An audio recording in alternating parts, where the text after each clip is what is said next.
Australia, we have around 3,500 people who are bitten on by snakes every year who present at hospital. Of those 3,500 people, around 300 people require anti-venom. The ones that don't, it could have been a mild envenomation where they didn't need anything, they just felt sick for a little while, or there was no venom injected. And a lot of snakes, when they do bite, it's generally a warning bite, and they won't inject venom. It's just letting you know to back off. Don't take it as the bite that you get is a non-envenomation. Always bandage up and go to hospital.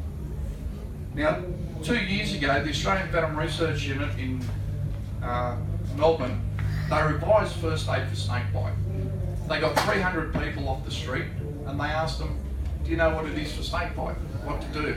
Some people said compression bandage, some people said immobilisation, some people said I got no idea, other people said yeah, you slice the wound open and let it bleed out. Don't do that, you're going to scar yourself. And other people said a tourniquet. Problem with a tourniquet is if you put a tourniquet on, tie it really tight, every 15 minutes you've got to release the pressure to allow the blood flow. If you've got snake venom in your system, you release that pressure, it's going to go through you like a freight train, you're going to drop, they're not going to be able to resuscitate you. I came out with these smart bandages.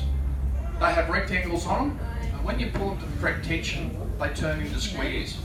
Now the people at the survey who applied a bandage, they found that they didn't apply the bandage tight enough. Now venom travels through our lymphatic system. So if I was bitten by that tiger snake, he's only got very short fangs, 3 or 4 mil long. He'd punch that venom just under my skin. My lymphatic capillaries are going to pick up that venom. It's going to transport it through my lymphatic system to my lymph nodes in my armpit. It enters the bloodstream, and that's where it starts to do its damage. So if I was bitten by that snake, I'm not going to wash the bite site, because when I get to hospital, they're going to take a swab. It'll tell them what anti-venom to get ready.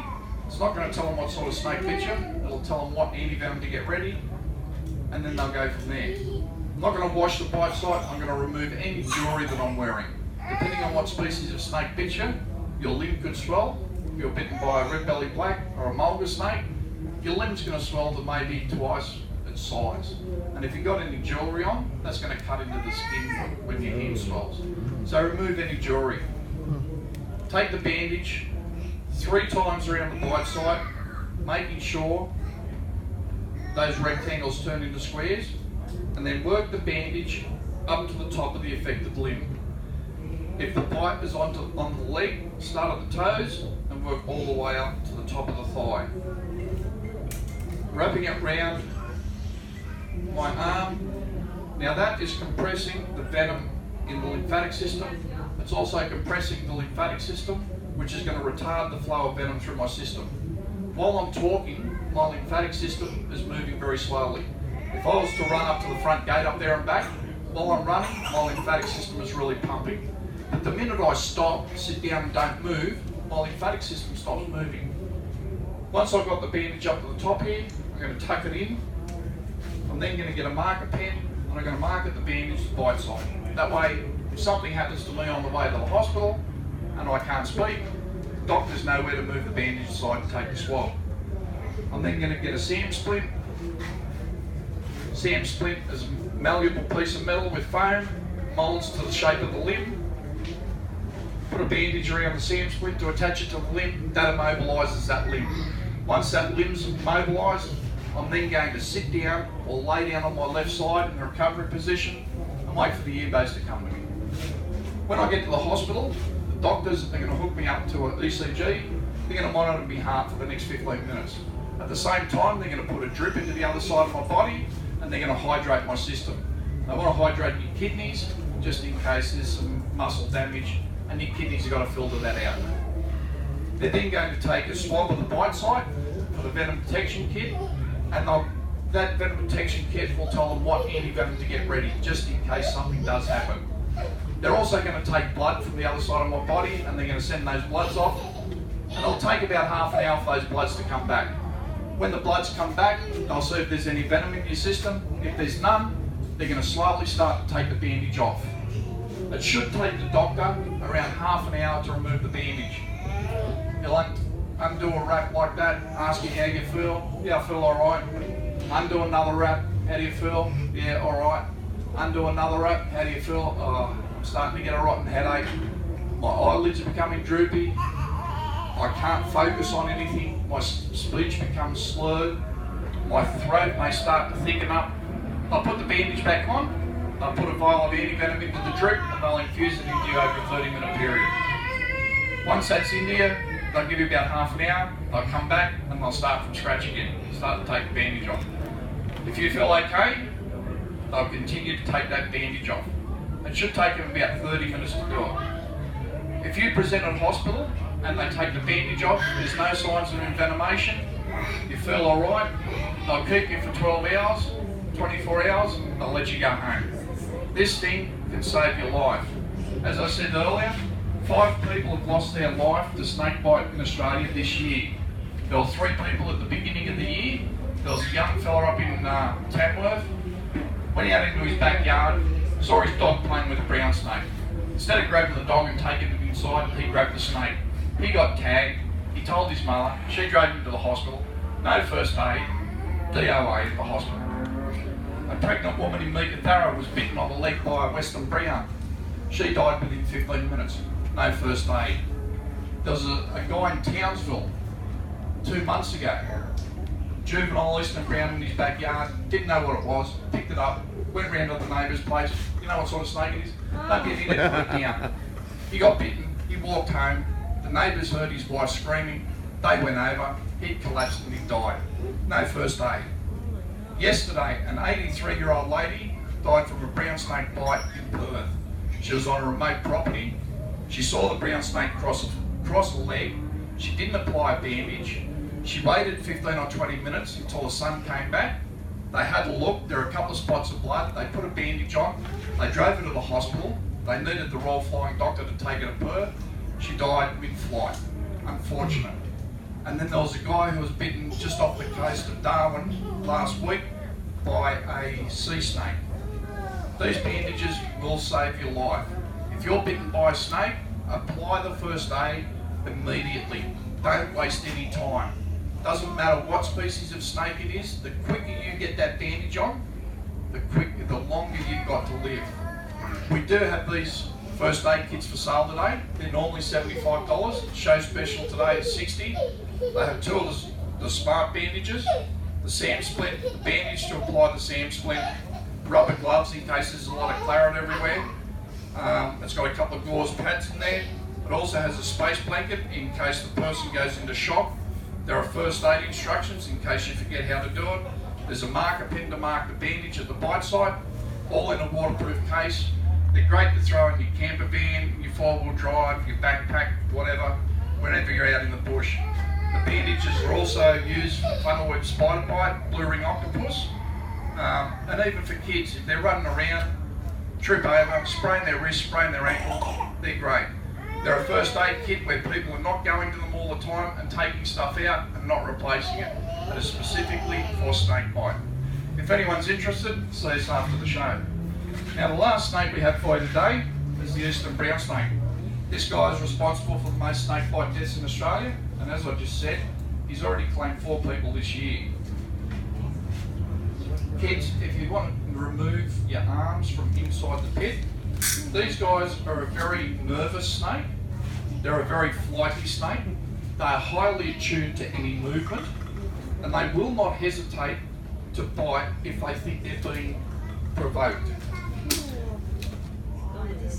Now we've hardly moved, and he's put us on notice. This is a decent sized brim. Now the venom from these guys is highly neurotoxic. Doctors aren't worried about what the neurotoxins are going to do to you. They're worried about what the hemotoxins are going to do to your blood.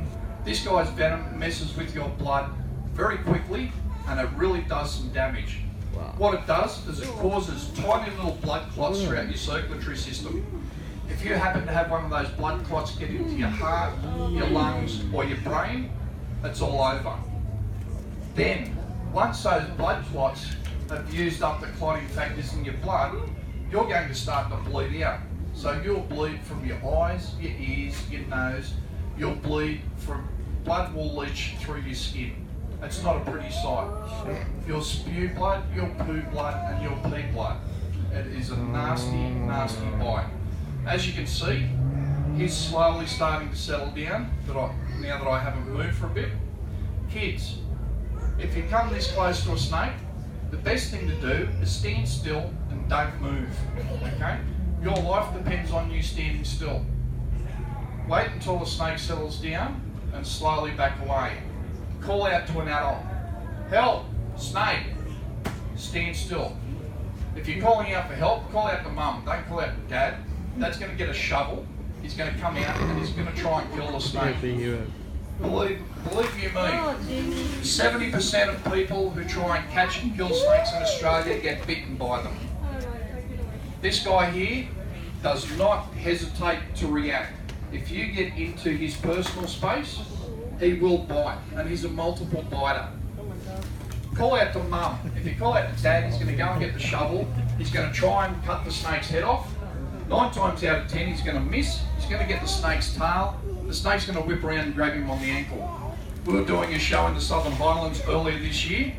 After the show, a young couple came up to us and wanted the first aid kit. Tina was talking to the lady. The husband's standing a couple of metres away, looking real sheepish at the ground. And the lady said to Tina, "That's my husband." And she goes, "What do you mean?" I said, "That was him killing snakes." So I said, "What happened, mate?"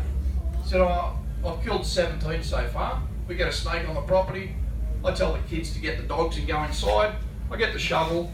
He said, "I've killed 17 of them so far. We had a tiger snake on the property this one day. I got the shovel, I went out, I aimed for his head, he took off, I got him on the tail, he whipped round and grabbed me on the ankle. They didn't have any first aid kits or compression bandages. The wife had to wrap his leg with tea towels. Off to hospital he goes. Wollongong Hospital kept him for 24 hours. Took the bandage off, or the tea towels off. Nothing happened. It was a dry bite. He said, "I'm never ever going to try and kill a snake again." It may happen the first time you do it. You may kill 100 snakes. Eventually, he will get you. And if you can see how quick this guy reacts, look at today's temperature. It's not that hot today. 35, 40 degree day, this guy's on fire. He could literally stand on his tail and nail me in the chest. No problems whatsoever. And 70% of brown snake bites are not to people's lower limb, they're from the knee to the thigh. A lot of bushwalkers who get bitten by brown snakes end up being bitten in the upper thigh area. So if you are working outside, always rake the garden and check for any movement before you put your hands into a pile of leaves.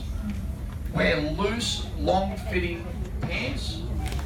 The looser the better. That way, if you do stand on a snake and he does take a strike at you, he grabs the loose material, not your skin. Long sleeve shirt, gloves if you're working in the yard. It's quite common for snakes to live in our backyards and we don't know it. We have a day off work one day, we step out onto the back porch and here's old man Red Belly lying down. "Holy shit, what are you doing here?" And he's thinking exactly the same thing. Yet he's been living under your house for the past 8 or 9 years. They know your habits, they get used to them, and they'll use it to their advantage. So there you go, folks. There's our snakes for today. I hope you enjoyed the show. I hope you learned something. If anyone's interested in any first aid kits, come and see us after the show. If you just want to have a nag about snakes, come over and talk to us. We're quite happy to talk to them. And if anybody who lives in Sydney or the local areas, you want a business card for the local snake catcher, come and see us. We also remove snakes from homes as well. There you go, folks. Hope you enjoyed the show and enjoy the rest of the day here at the Sydney 4-Wheel Drive and Adventure Show. Very good. Very informative.